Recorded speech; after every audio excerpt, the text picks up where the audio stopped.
Some people tell the story, some people are the story. My name is Palmer Alexander III. A lot of people know me as Palmer. My eldest called me Junior, even though I am the third.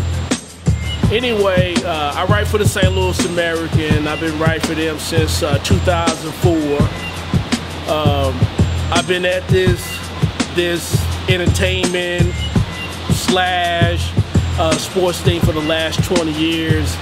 I've had a lot of ups and downs, and it's no different from nobody else going through some things, but I wouldn't change nothing. You know, with all the things that I've been through, all the hardships that I had to go through, I wouldn't change nothing.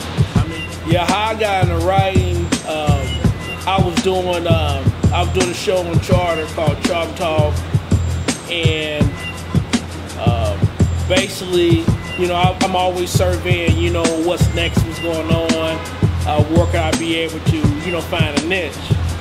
Because a lot of guys have already solidified themselves in this market, so I just had to, you know, kind of be mindful of who's doing what in this market. And I noticed that the Rams wasn't doing a lot of football coverage, and I felt that since I was doing sports on News 20, you know, coming on a regular basis, and then I was doing Chalk Talk with Randy Carricker and Tony Twist, I felt that was a good opportunity for me to be able to kind of bridge that gap. And I was still doing some stuff on the weekend on the Freeman Bosley show with Patricia Washington and Nikki Roach, you know, and I was doing that. So I was able to, you know, parlay that, and then I started writing for the American. And I remember the first event that I covered was the Macomb training camp, and I think that was the last training camp up in Macomb. So me and Les went all the way up to Macomb, and my friend Mike Hubbard, one of my closest friends. I don't have a lot of close friends, but Mike Hubbard, he's one of my closest friends. So we all went up to Macomb and, you know, just enjoyed the experience. But I tried to bring that same intensity or that same flavor that I did Chalk Talk to the American. And so Earl Austin, I called Earl just to, you know, just see what he was thinking, or how he was feeling about my stories. And so Earl said, okay, now Palmer, you got to remember, you write for the St. Louis American and not for Vibe magazine. And so, so I just had to take it as that, though. But I love Earl. I mean, you know, Earl is they don't call him the awesome one for nothing, but I mean, Earl was always there for me. And I mean, actually, it was him too. You know, I talked to Earl initially, and he had talked to Chris King on my behalf, and they made it happen. And I got the position, and I've been there ever since. But I think through the years, I started to be wanting more things and wanting to kind of, you know, go up, because I kind of felt myself, you know, in the middle. And I remember talking to Brian Burwell, and Brian Burwell was somebody that was a mentor to me. I mean, we lost him a year ago. I mean, and I haven't stopped thinking about him. I mean, he was one of those guys. I mean, he's the first guy that got to know me. You know, it's a lot of people in this market. They say they know me, they think they know me, but they don't know me. And it's a difference, a huge difference between the two. And it really doesn't matter what color your skin is, because I know.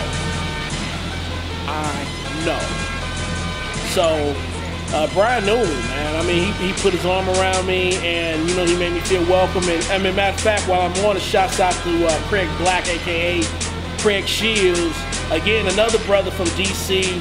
He put his arm around me, you know, really embraced me. The St. Louis American thing allowed me to be able to, you know, bridge another gap, and I was able to join the Craig Black Show on 1490 back in 2009. And we were doing you know, 2 to 4, and we got a 0.5 share rating. I mean, I felt that we was doing pretty good. I mean, for us to be on an urban station, giving people urban black talk, and which is so desperately needed in this market anyway. And then when I read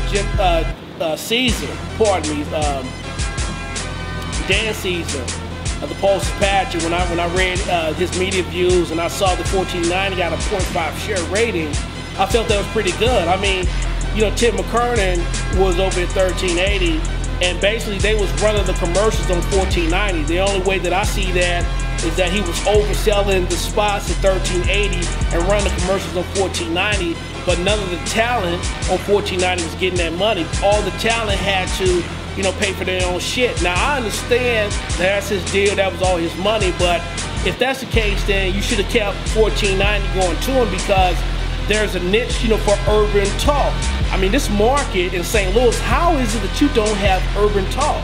And so, being with the St. Louis American, and a lot of people kind of forget how big that newspaper is. I mean, next to the Post-Dispatcher, St. Louis American is the biggest paper in this market. I mean, printing off 70,000 copies a week. 70,000 copies a week. And if you subscribe to our YouTube page at Yale, I'm plugging them. I'm plugging them. Look at the videos. Look at these videos. Look at these Rams Roundup. Look at these one-on-one interviews. Okay, and you compare the numbers at the St. Louis American and compare them to ESPN one-on-one, and nothing against them, but my numbers are better. So the question is, why is it that after all of that, and you see the numbers, and you're seeing the results, and you're seeing what we're doing, thanks to Ishmael Sistrunk working alongside me, shooting these videos and editing these videos and getting us prepared. I mean, we're doing this with little to no help, and we're outperforming the quote-unquote giants in these markets. I mean, how in the fuck is that happening? I don't know. I mean, about a month or so ago on CBS 920, I did an interview with Orlando Pace, okay? So TJ Moe and two other guys teased this clip about them talking to Orlando Pace. Now, I talked to Orlando Pace. I interviewed Orlando Pace. I can call Orlando Pace. But obviously, Orlando Pace didn't want to talk to them. So they go into a commercial break, okay? And then they come out of the damn break after teasing about Orlando Pace. And then they play the clip, and they play the entire clip with my voice talking to Orlando Pace. But then they say, oh, I thought the St. Louis American was doing a documentary. Oh, they must be doing a documentary. Oh, I wonder how they did this. I wonder how did the American do this, and how they did it, and how they do it. I tell you how I did it. I made a fucking phone call. That's how I did it. But I wouldn't have been mad or even bothered if you just mentioned my name. I mean, the same clip that you ran, it was retweeted over 50 times. It was shared on Facebook over 120 times. But you couldn't even bother saying our name. And that's the thing that gets underneath my skin, is that there's still people in this market that look at the St. Louis American as if it's some novelty newspaper. It's not a novelty newspaper. It's not while I'm there. You see, the game has changed. And this not tough talk, this not no, pumping my chest up. I am not saying nothing that's not true, and that's not real. We're putting people on notice right now. Either you can roll with us, or you can roll against us. And trust me, there are no hard feelings. Shitoa talk.